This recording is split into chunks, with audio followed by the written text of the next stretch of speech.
ሰላም ክብሯትና ክብሯን የሴርዋና ቱብ ተመልካቾቻችን እንደምናረፈዳችሁ ከሴርዋና ቱብ ወደ እናንተ የሚደርሰውን የዕለቱን የአዲስ ነገር የዘገባ ጥንቅራችንን አጠናቅረን ይዘን ቀርበናል። ይህን የዘገባ ጥንቅር ደግሞ ወደ እናንተ ማድረስ አብሬ ቆይታ ማድረገውን የዘላለም ታረቀኝ ነኝ። እናንተም ደግሞ እስከ ዘገባ ጥንቅር ፍጻሜያችን ድረስ አብራችሁን ቆይታ ከወዲሁ እንድታደርጉ እያሳሰብኩ በስተመጀመሪያ አበይ ነጥቦችን ወደ እናንተ ማስደምጥ ይሆናል። ወደዛው አለፍኩኝ። ኡጋንዳ የኢትዮጵያ የኤርትራና የሶማሊያ ስደተኞችን መመዝገብ ማቆሟን አስታወቀችም። 912 ግራም በላይ አደንዛዥ ዕፅ ከአዲስ አበባ ወደ ኬንያ ስታዛውር የነበረች ግለሰብ በቁጥጥር ስር መዋሏ ተሰምቷል። ግልጽና የተብራራ መረጃ ሊደርሰን ይገባል፣ ተገቢው የጥንቃቄ መልእክት እየተላለፈ አይደለም ሲሉ የሐዋሳ ከተማ ነዋሪዎች ድምጻቸውን እያሰሙ ይገኛሉ። በቻይና ሆንግ ኮንግ በተነሳው ሰዓት የ44 ሰዎች ህይወት ሲያልፍ 279 ሰዎች የት እንደገቡ አለመታወቁ ተገለጸ። እነዚህ አበይት ነጥቦቻችን ነበሩ። ወደ ትንታኔው ዘገባ አለፍ ያሉ አብራችሁን ቆይታ አድርጉ። ምስራቅ አፍሪካዊቷ ሀገር ኡጋንዳ የአፍሪካ ቀንድ ሀገራት ከሆኑ ከኢትዮጵያ ከኤርትራና ከሶማሊያ ለሚመጡ ስደተኞች ምዝገባ ማቆሟን አስታውቃለች። የኡጋንዳ እርዳታ የአደጋ ዝግጅትና የስደተኛ ሚኒስትር ሃሊር ኦሪክኔክ የተናገሩት ስደተኞች ከሶስት ሀገራት የሚመጡ ስደተኞች እንዳይመዘገቡ ማዛቸውና ለዚህም ምክንያት በሀገሪቱ ውስጥ ድጋፍ ስለሌለ መሆኑን ጠቅሰዋል።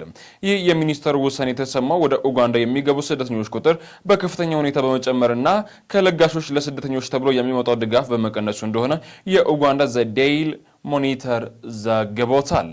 ቀድሞ ባሉት ዓመታት ከሶስት ሀገራት የሚመጡ ስደተኞች መዳረሻ ኬንያ የነበረች ሲሆን ከቅርብ ዓመታት ወዲህ በተለያዩ ምክንያቶች የተነሳ ኡጋንዳ የተሻለ አድርገው በመምረጣቸው በርካታ ስደተኞች ከኢትዮጵያ ከኤርትራና ከሶማሊያ አገሪቱን እየጎበኙ ወይንም እየተመሙ እንደሆነ ገልጸውማል። የአሁኑ የአደጋ ውሳኔ አዲስ የሚመጡ ስደተኞች የሚመለከት እንጂ ቀደም ሲል ወደ ኡጋንዳ በመግባት የተመዘገቡትን የሶስቱ ሀገራት ሴቶች ወይንም ዜጎች የሚመለከት እንዳልሆነ ተገልጿል። ሚኒስተሩ እስካሁን ወደ ኡጋንዳ የገቡ ስደተኞች ቁጥር ወደ 2 ሚሊዮን እየደረሰና በየዕለቱ እየጨመረ መሆኑን አመላክተው በየቀኑ በ100 እና በ200 መካከል የሚቆጠሩ ስደተኞች ከዲሞክራቲክ ኮንጎ ብቻ ወደ ኡጋንዳ ይገባሉ ሲሉ የተናገሩት። ኡጋንዳ በበርካታ ስደተኞች ተመራጭ የሆነች ስደተኛ በነጻነት እንዲንቀሳቀሱ በስራና በንግድ እንዲሰማሩ ከመፍቀዷ በተጨማሪ ለዜጎች የተፈቀዱ አገልግሎቶች መጠቀም ስለሚችሉ ነው በማለት ጠቅሰዋል። ሚኒስተሩ እንዳሉት ኡጋንዳ ስደተኞችን ለመደገፍ በየዓመቱ 2 ቢሊዮን ሺሊንግ የኡጋንዳ ገንዘብ ታወጣለች ነው ያሉት።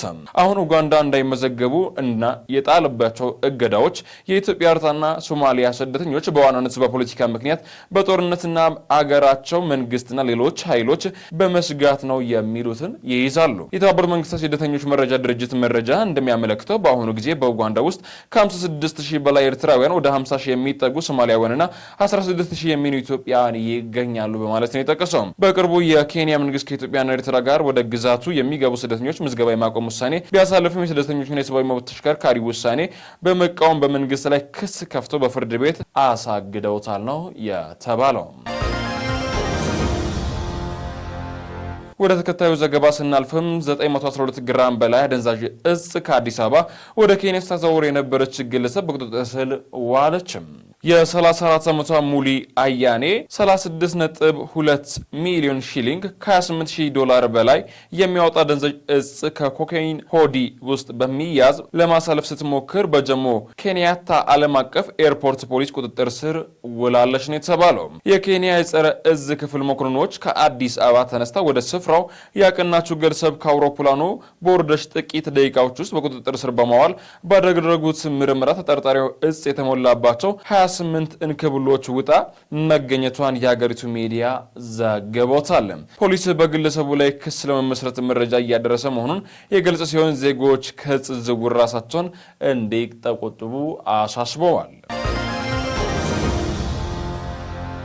ግልጽና የተብራራ መረጃ ሊደርሰን ይገባል፣ ተገቢው የጥንቃቄ መልእክት እየተላለፈ አይደለም ሲሉ የሐዋሳ ከተማ ነዋሪዎች ድምጻቸውን እያሰሙ ነው። ከሁለት ሳምንት በፊት በጅንካ እንደተገኘ ከተነገረው የማልበርግ ቫይረስ ተጠቂ ጋር ንክኪ እንደነበረው የተገለጸ ግለሰብ በሐዋሳ ከተማ ክትትል ሲደረግለት ቆይቶ በዛሬው ዕለት ሕይወቱን ማለፉን ሰማቸው እንዲገለጽ ያልፈለጉ አንድ የጤና ባለሙያና የሐዋሳ ከተማ ነዋሪ ለትከቤ ኢትዮጵያ ተናግረዋል። በዛሬው ዕለት የጤና ሚኒስቴር ያወጣው መግለጫ ሀገሪቱ አሃዛቸውን የያዘ ስለ በሽታው ጥልቅ መረጃ እንጂ በሐዋሳ ከተማ ህይወቱ ስላለፈው ሰው ግልጽና የተብራራ መረጃ አይደለም የሚሉት አስተያየት ሰጪዎቹ ከሟቹና ከበሽታው ስርጭት ጋር በተያያዘ በተለያዩ ማህበራዊ ሚዲያዎች የሚሰራጩ መረጃዎች ስጋት ፈጥረውብናል ሲሉ ተናግረዋል። ከጉዳዩ ጋር በተያያዘ ግልጽና የተብራራ መረጃ ሊደርስ ይገባል በማለታቸው ነዋሪዎች እስካሁንም ድምጻቸውን እያሰሙ ነው። ተከፊ ኢትዮጵያ ሞት ከተከሰተበት ከተባለበት ሆስፒታል ጨምሮ ከሲዳማ ክልል ህብረተሰብ ጤና ኢንስቲትዩት በጉዳዩ ዙሪያ ማብራሪያ ለማግኘት ባደረገው ጥረት ከጂንካ ታማሚ ጋር ቀጥተኛ ንክኪ እንደነበሩ የተገለጸው ግለሰብ መሞቱን ከጉዳዩ ጋር በተያያዘ ጤና ሚኒስቴር መግለጫ ሰጥቷል።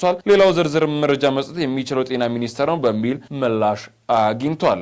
ተጨማሪ መረጃ ከመስጠት ግን መቆጠባቸውን የተነገረው ጤና ሚኒስቴሩ የማርበርግ ቫይረስን አስመልክቶ በዛሬው ዕለት ባወጣው መግለጫ ቫይረሱን የመከላከልና የመቆጣጠር ተግባራት ተጠናክሮ መቀጠላቸውን በመግለጽ እስካሁን ድረስ 73 ተጠርጣሪ ሰዎች ምርመራ የተደረገላቸው መሆኑን ከዚህ ውስጥም ከጂንካ ከተማ ህሙማን ጋር የቀጥታ ንክኪ እንዳላቸው በትክክል ከደረሰበት አንድ የሐዋሳ ከተማ ነዋሪ ጨምሮ በአጠቃላይ 11 ቫይረስ እንደተገኘባቸው በኢትዮጵያ ህብረተሰብ ኢንስቲትዩት ፈረንስ ላቦራቶሪ መረጋገጡን አስታውቀዋል። በአጠቃላይ 7 ታማሚዎች ህይወታቸው ያለፈ መሆኑን 5 ደግሞ ህክምና እየተደረገላቸው እንደሚገኝ ያስታወቀው መግለጫ እስካሁን 349 ሰዎች ንክኪ ያላቸው በመሆኑ ክትትል እየተደረገ መሆኑን 119ኙ ደግሞ የለይቶ ማቆያ ጊዜያዊ ማጠናቀቃቸውን ገልጸዋል። በቫይረሱ በሐዋሳ ከተማ ህይወቱ አልፏል ከተባለው ግለሰብ ጋር በተያያዘ ከኢፌዴሪ ጤና ሚኒስቴር ተጨማሪ መረጃን ካገኘን በቀጣይ የምናሳውቅ ይሆናል ሲል ተከፊ ኢትዮጵያ በዘገባው አክሏል። ከአፋር ክልል ኤርታሌ ተራራ እሁድ ህዳር 14 2018 ዓ.ም ከፍተኛ ጭስና ብናኝ መውጣቱን መረጃ የሚታወቅ ሲሆን ብናኙም ከኢትዮጵያ ተሻግሮ በሌሎች ሀገራት በመድረስ በራ ሁሉም ማስተጓጎሉ ተሰምቷል። አንድ ኢፌዴሪ ባሉ አካባቢዎች ያሉ ነዋሪዎችን በበኩሉ ጭስና ድምጽ ከፍተኛ እንደሆነ በመግለጽ ስጋት እንዳለባቸው በተደጋጋሚ ሲናገሩ ሰንብተዋል። በአማራ ክልል ሰሜን ወሎና ትግራይ ክልል የተለያዩ አካባቢዎች ያሉ ነዋሪዎች በበኩላቸው ከባድ ተኩስ ነበር የመሰለን ጭሱ እኛ ጋር ደርሶ በትክክል ይታይ ነበር ስለ የተከፈ ኢትዮጵያ ተናግረዋል። ሰሞነኛው የኤርታሌ ፍንዳታ ከፍተኛ ጭስ ከኢንዲያ አልፎ ወደ ቻይና ምድር እያመራ ስለመሆኑ በውጭ ጉዳዮች ሚኒስቴር በአሁኑ ሰዓት እየተነገረ ይገኛል። ተከፈ ኢትዮጵያ ከፍተኛ ጭስ እየወጣበት የተስተዋለው ኤርታሌ አሁንስ በምን ሁኔታ ላይ ይገኛል ሲል በአዲስ አበባ ዩኒቨርሲቲ የጂኦፊዚክስ ስፔስ ሳይንስ አስትሮኖሚ ኢንስቲትዩት ተመራማሪ የሆኑትን አታላይ አየለን ጠይቋል። አታላይ አሁን ድምጽ እየቀነሰ እንደሆነ መረዳት ችለናል። የፈሰሰ ቅጥል አለት ግምግም እስካሁን አላገኘንም በማለት ነው የተናገሩትም። በቦታው የሚገኙ የአዲስ አበባ ዩኒቨርሲቲ ስታፍ በጉዳዩ ላይ ዝርዝር መረጃ እያጠናቀረ መሆኑንም ጠቁመዋል። የሚፈነዳው ፈንድቶ አሁን ረገብ ብሏል። ሊቀጥልም ላይቀጥልም ይችላል። በቀጣይ የምናየው ይሆናል። ክትትል ይፈልጋል ብለው እንዲሁም ሁኔታውን በመሳሪያ እንደሚከታተሉት ገልጸው የአሁኑ የኤርታሌ የፍንዳታ ክስተት የተመዘገበው መሬት መንቀጥቀጥ የለም ሲሉ አክለዋል።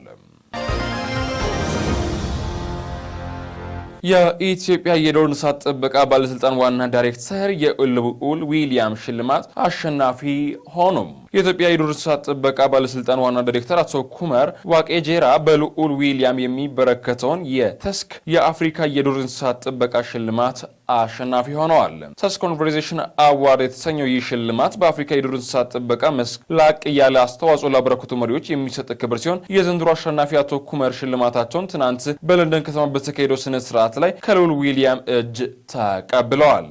አቶ ኩመር ሽልማቱን በተቀበሉት ወቅት ባደረጉት ንግግር የኢትዮጵያ የአረንጓዴ አሻራ ኢኒሼቲቭ ለዱር እንስሳትና ለብዙ ህይወት ጥበቃ ያበረከተው ከፍተኛ አስተዋጽኦ አብራርተዋል። በቀጣይ በዱር እንስሳት እና በብዙ ህይወት ጥበቃ ላይ በአጋርነት በመስራት ለዘርፉ የበለጠ ትኩረት እና እንክብካቤ እንደሚደረግ አስታውቀው በዩናይትድ ኪንግደም የኢትዮጵያ አምባሳደር ብሩክ መኮንን ሽልማቱን አስመልክቶ በሰጡት አስተያየት አቶ ኩመር ዋቄጄራ የልዑል ዊሊያም የተስክ ኮንቨርሴሽን አዋርድ የአፍሪካ ተሸላሚ በመሆናቸው ትልቅ ክብር ይሰማኛል በማለት ነው በመድረክ ንግግራቸው ላይ የተናገሩት።